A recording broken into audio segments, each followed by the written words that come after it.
Shalom, Shabbat Shalom everyone, Israel partners, and welcome to our weekly report. Today, as we are still on the soil of America and getting prepared to travel, tomorrow I'm going to speak at the beautiful Victory Worship Center in Staunton, Virginia. So we're getting prepared for the journey. Next week I'll be speaking at Mishkan David in Florida, and also in New Life Outreach in Millville, New Jersey. To support our journey, go to paypal.me/Bless Zion. Thank you. But I want to bring you a quick report about what's happening in Israel, and more than about Israel, on the borders of Israel with Syria. Literally, the situation in Syria is still escalating, even though they were talking about having a ceasefire between the Bedouin gangs and the Druze people in Syria. And the Syrian regime said that he has taken his forces out of the region.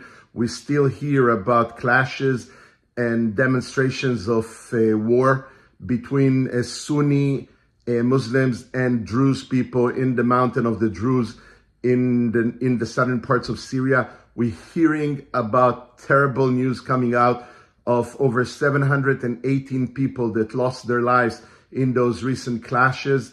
Many of the Syrian outlaws, you can say in a way, according to what they're saying, has been invaded into the areas of the Druze, trying to humiliate them, slaughtering them. A lot of the Druze people were killed by those gangs of Syrian people, and including people who supports the regime.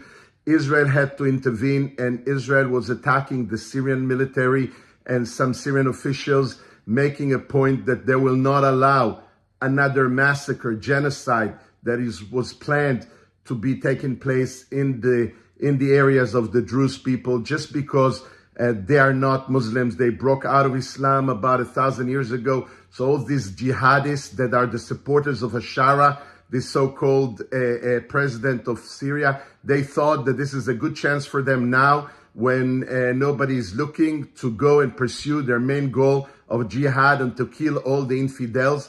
So we are monitoring very closely the situation, because a lot of the Druze people living in Israel as well, they actually broke and breached the fences between Israel and Syria and ran inside Syria to try and help their brethren and sisters. So now the Israeli army is trying to bring them back while monitoring the situation, so-called the ceasefire over there, trying to make sure that no more Druze people are going to be killed. Yes, Israel cares about our neighbors. Israel cares about innocent people, while the international community is doing nothing